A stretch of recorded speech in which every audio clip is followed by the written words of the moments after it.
अस्सलामु अलैकुम वरहमतुल्लाहि वबरकातुहू। प्यारे बच्चों, हमने आज एक मौजू लिया है जिसका नाम है एसार का जज्बा। एसार बोलते हैं कुर्बानी को, यानी कुर्बानी का जज्बा। प्यारे बच्चों, ये हमारे मौजू का नाम। अदनान एक ताजिर था जिसका शुमार शहर के रईसों में होता था। कुदरत ने उसे सब कुछ दिया था, अगर नहीं कुछ दिया था तो वो थी औलाद की नियामत। प्यारे बच्चों, अदनान एक ताजिर था। ताजिर बोलते हैं तिजारत करने वाले को। क्या बोलते हैं? तिजारत करने वाले को ताजिर बोलते हैं, याद रखना। तिजारत बोलते हैं, ताजिर बोलते हैं तिजारत करने वाले को, जिसके शुमार शहर के रईसों, रईस बोलते हैं अमीरों को, यानी अदनान जो था एक ताजिर था, लेकिन ये बहुत बड़ा अमीर था। इसका शुमार जो है वह इनके साथ था, अमीरों के साथ इनका शुमार होता था। कुदरत ने इसे सब कुछ दिया था, ठीक है। अल्लाह ताला ने इसको सब कुछ दिया था, अगर नहीं कुछ दिया तो वो थी औलाद की नियामत। यानी उनके पास सब कुछ था, माल दौलत थी उनके पास, हर एक चीज़ उनके पास मैसर था, लेकिन एक चीज़ उनके पास नहीं थी। वो कौन सी चीज़ नहीं थी उनके पास? औलाद की नियामत। यानी वो औलाद से बिल्कुल महरूम थे। शादी के बहुत साल बाद इसकी बीवी शेबा की गोद सोनी थी।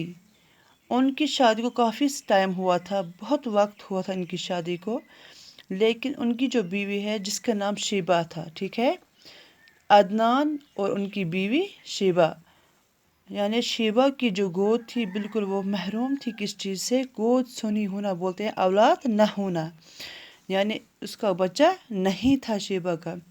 औलाद की हसरत ने उनसे किस किस दर पे दस्तक न दिलवाया, यानी कि इतनी मजबूर हुई थी वो बच्चा न होने की वजह से। वो हर एक दरवाजे पे, दर बोलते हैं दरवाजे को, दस्तक बोलते हैं खटखटाना, यानी हर एक दरवाजे पे वो गई, दरवाज़ा खटखटाने गई। वो कभी पीरों के पास पीरों फकीरों के चक्कर न लगवाए, गंडे तावीज़ करने पर मजबूर न किया, पुर मुराद बर आने की कोई सूरत पैदा नहीं हो सकी। यानी हर जगह पे गई वो, चाहे कहीं पीर थे, चाहे कोई फ़कीर थे, हर जगह कहीं पे तावीज़ लाने गई थी, कभी कुछ करने, लेकिन इसके पास बिल्कुल इसको वो तमन्ना पूरी अभी नहीं हुई थी। हर एक सूरत में परेशान थी, इसको बच्चा अभी नहीं हुआ था।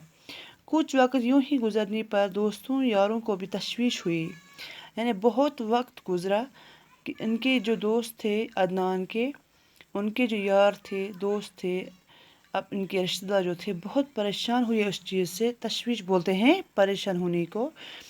किसी किसी ने दूसरी शादी की सलाह दी। अब अदनान के दोस्तों ने इसको एक मशवरा दिया था कि आप दूसरी शादी कर लो। तो किसी ने बच्चा गोद देने का मशवरा दिया, और किसी ने बोला आप दूसरी शादी कर लो, और किसी ने बोला आप किसी कहीं से औलाद या कोई बच्चा गोद ले आओ। कुछ ने थोड़ा और इंतज़ार करने और इलाज कराने पर जोर दिया था, यानी कि मुख्तलिफ लोगों की मुख्तलिफ राय थी।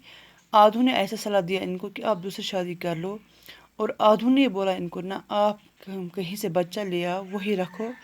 और बहुत सारे लोगों ने ये मशवरा दिया आप और वक्त इंतज़ार करो, इलाज कराओ, हो सकता है आपका बच्चा हो जाएगा। अदनान तो शायद ऐसा ही करता, मगर शीबा इंतज़ार के हक़ में न थी। अभी अदनान को कोई मशवरा नहीं आ रहा था, वो शायद इंतज़ार ही करता अभी, लेकिन शीबा जो है इनकी बीवी जो है वो बिल्कुल तैयार नहीं थी, इंतज़ार करने के हक़ में बिल्कुल वो नहीं थी। इसका ख़याल था कि उन्हें अगर कुछ करना है तो फ़ौरन कर लेना चाहिए। यानी अदनान की जो बीवी है शीबा, उनको ये था मन में अगर अदनान कुछ करना होगा, चाहे वो बीवी दूसरी शादी करता हो, या वो कहीं से कहीं से बच्चा लाता है, या कोई भी चीज़, लेकिन फ़ौरन वो कर लेना चाहिए।